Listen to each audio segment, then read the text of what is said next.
Glory haleluya. Puji Tuhan saudaraku kasih dalam Tuhan. Hari ini sukacita kemurahan yang terjadi menyertai kami. Bapak Ibu kasih dalam Tuhan, ada banyak pertumbuhan ekonomi sudah mulai bergerak. Ada banyak sesuatu yang terjadi dalam hidup ini, bahwa kita seharusnya sebagai orang yang percaya, umat Tuhan yang memiliki kasih karunia Kristus, harus mengembangkan talenta kita, harus mengembangkan citra diri kita, agar apa? Hidup kita jadi berkat bagi yang lain. Hidup kita menjadi satu sarana untuk menjadi teladan bagi sesama kita manusia. Maka daripada itu saudaraku yang kekasih, sebagai orang yang percaya, hari ini saya akan angkat satu tema firman Tuhan. Bagaimana bisnis yang diberkati Tuhan. Nah, saudaraku, di dalam Amsal Soleman pasal yang ketiga 27 dan 28, bahwa sesungguhnya kalau kita mengerti rencana Tuhan, pasti bisnis Bapak Ibu kasih dalam Tuhan oleh kemurahan Tuhan akan diberkati selalu. Karena itu dia menempatkan Kristus di atas segalanya. Karena itu Bapak Ibu kekasih, andai tolan, rekan-rekan sahabat saya, ketika Bapak Ibu melakukan bisnis berdasarkan firman Tuhan, menempatkan Yesus di atas segalanya, maka sesuatu yang sulit, bahwa Tuhan ikut bekerja dalam setiap perkara, mendatangkan kebaikan bagi orang yang mengasihimu. Maka di sini saudaraku, ada 3 berkat firman Tuhan. Bagaimana kita ini melaksanakan bisnis yang benar-benar diberkati oleh Tuhan. Saudara-saudaraku yang kekasih, modul yang pertama, sasaran utama ketika kita ini bisnis benar-benar diberkati oleh Tuhan. Yang pertama, jalankan bisnis ini sesuai dengan kita mencerminkan kasih Kristus. Maksudnya apa? Kita bisnis dengan mencerminkan kasih Kristus. Berbisnislah dengan bisnis yang jujur, bisnis yang memiliki nilai-nilai kehidupan. Tanya demikian, Pak Pendeta, Pak Gembala, kalau kita bisnis harus kita ini tipu-tipu sedikit. Mana mungkin kalau kita ini nggak tipu-tipu, otomatis kan dapat untung. Makanya prinsip ekonomi itu penting. Maka ketika kita memberikan dampak yang positif, memberikan suasana yang mempengaruhi lingkungan kita, artinya prinsip ekonomi membawa modal sekecil apapun, tapi untungnya berlipat kali ganda. Itu yang namanya prinsip ekonomi. Tetapi di sini saudaraku Bapak Ibu, milikilah jiwa Kristus. Menjalankan bisnis lantaran mencerminkan kasih Kristus itu sangat sulit. Jadilah kita berkat, jadilah teladan, jadilah soko guru yang baik. Kalau engkau bisnislah yang baik. Saudara-saudaraku, saya punya teman sahabat seorang Kristen. Dia memiliki bisnis, karyawannya itu 20 tahun, 25 tahun. Saking baiknya orang Kristen ini, dia melaksanakan amanat agung Tuhan. Maka ketika dia datang, orang-orang beli di tokonya, dia persilakan, duduk langsung dikasih minum, duduk langsung dikasih snack, duduk dulu, disetelkan musik. Sehingga ketika mereka merasa nyaman, disitulah berkat Tuhan itu mengalir. Kekasih dalam Tuhan. Di sisi lain, pertahankan nilai-nilai kejujuran yang Tuhan berikan bagi kita. Kemudian di setiap orang pasti mencari keuntungan. Jujur saja, kita nggak usah munafik. Kita ini dagang, kita ini jual apa aja, semua itu pasti memiliki kepingin namanya untung. Bapak Ibu kekasih, ada banyak pangsa, ada jualan macam-macam ya, ada jual makanan, ada jual jasa, ada jual semua hal yang penting, semua aspek kehidupan dari yang kecil sampai yang besar. Saudara, pasti orang dunia pakai kuasa kegelapan, ya. Maka itu kenapa kita mencerminkan kasih Kristus. Bapak Ibu kekasih saudaraku, untuk menjalankan bisnis itu tidak segampang kita balikkan tangan.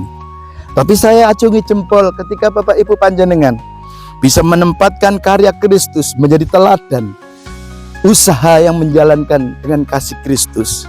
Kalau ada orang mengatakan, Pak, contohnya ini ada orang dagang besi, Pak, tolong Pak kirim, saya itu mau cari besi yang grade A. Oh ya, saudara-saudaraku, tapi ternyata dia bukan cari grade A, tapi dicarikan yang banci.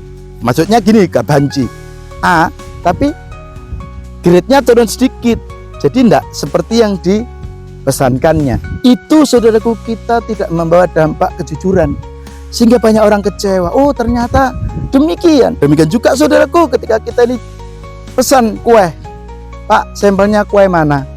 Oh ini istimewa. Saudara-saudaraku, pada waktu sampelnya diberikan, ternyata sampelnya enak.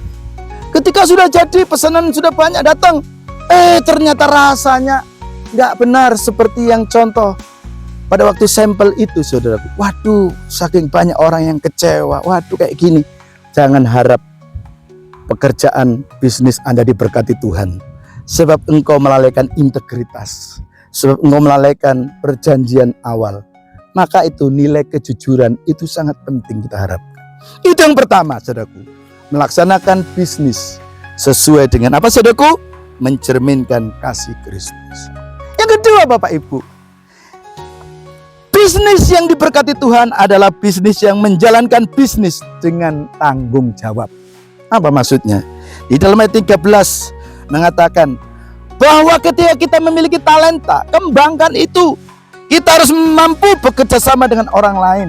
Maksudnya orang lain adalah pegawai kita, karyawan kita, kolega kita, termasuk langganan kita, termasuk orang-orang yang mengasihi kita di lingkungan kita. Maka itu saudara, kalau kita ada salah, jangan sampai tersinggung ketika kita ditegur. Saudaraku, Bapak Ibu kekasih, kadang-kadang orang di sekeliling kita itu memberi sen, Pak hati-hati, ini tidak boleh kita seperti itu. Maka itu jadi bisnislah dengan orang yang memiliki tanggung jawab. Maka dari itu saudaraku, kita juga harus bekerja sama dengan pelanggan-pelanggan yang datang. Bapak Ibu kekasih, kekristenan ini adalah hal yang sangat penting di dalam kita menjaga tanggung jawab kita. Kalau kita merasa bahwa usaha yang kita lakukan ini adalah miliknya Tuhan, maka kembangkanlah sesuai dengan rencana Tuhan. Ingat, hanya berkat Tuhan sajalah yang membuat pekerjaan kita berhasil. Hanya berkat Tuhan sajalah yang membuat semua usaha kita ini mengalami pelipat gandaan. Bapak Ibu percayalah, di dalam kehidupan kita ada banyak jalan menuju kegagalan. Saudaraku, ada banyak teman-teman mengatakan, Pak, itu loh Pak, bisnisnya orang itu kok moncer ya Pak ya.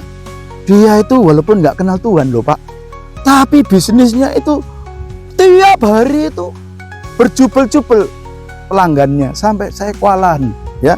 Apa rahasianya? Bapak Ibu kekasih, itu orang di luar Tuhan. Telisik demi telisik, akhirnya diketahui bahwa orang itu bukan miliknya Tuhan.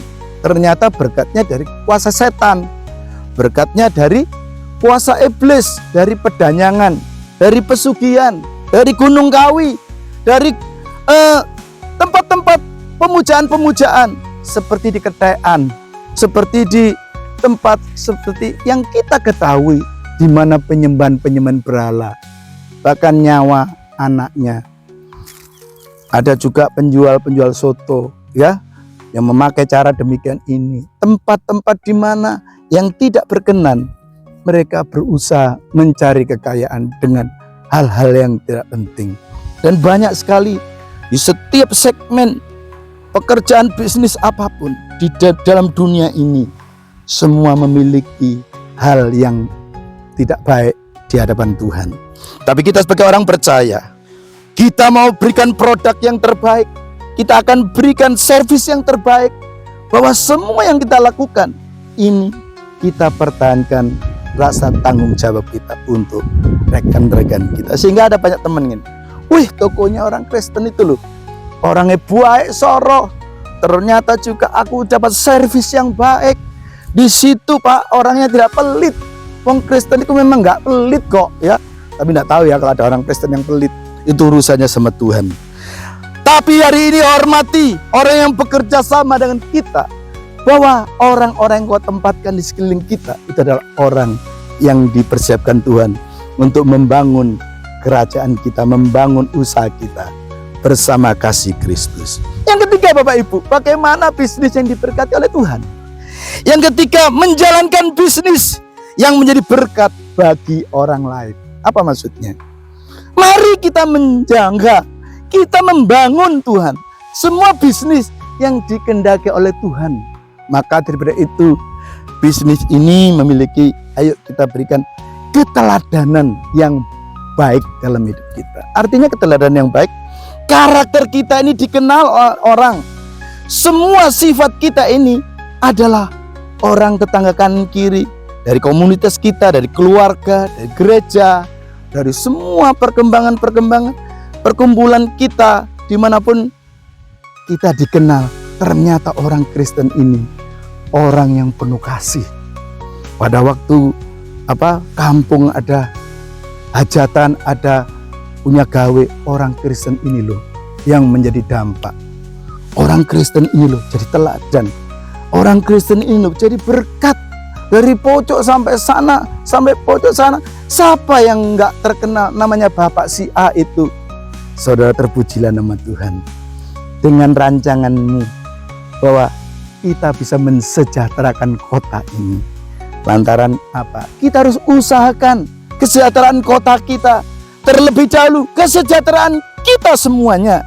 Bahwa apa yang nampak nama Tuhan dipermuliakan. Saya yakin dan terlalu percaya Bapak Ibu, kita memiliki kaisen. Apa kaisen? Kaisen itu kalau bisa memiliki hubungan yang baik, hubungan yang kepercayaan. Ketika kita melibatkan Tuhan dalam segala urusan, kami percaya dan yakin Yesus sudah memberkati kita. Ayo kita menjalankan hal yang menjadi berkat bagi orang lain. Dengan usaha kita bisa menjadi dampak di lingkungan kita. Bapak Ibu kekasih saudaraku, saya percaya di dalam hidup kita ada banyak peluang di sekitar kita. Talenta kita harus kita pergunakan. Jadilah mulut kita, tangan kita, semua keberadaan hidup kita ini harus jadi dampak yang baik.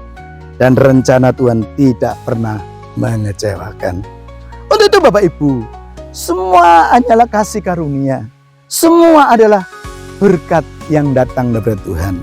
Jangan sampai salah. Ingat, ada 3 berkat, 3 hal pokok penting. Bagaimana bisnis Anda bisa diberkati? Yang pertama, lantaran apa? Kita menjalankan bisnis yang mencerminkan kasih Kristus. Yang kedua apa, saudara? Kita menjalankan bisnis karena kita memiliki rasa tanggung jawab yang baik. Dan yang ketiga, kita menjalankan bisnis di mana kita bisa menjadi berkat bagi orang di sekitar kita. Berbahagialah orang-orang yang hari ini sudah mendengar firman Tuhan, terlebih melaksanakan firman itu siang dan malam dalam damai sukacita Allah. Dalam nama Tuhan Yesus Kristus. Yang percaya katakan, amin.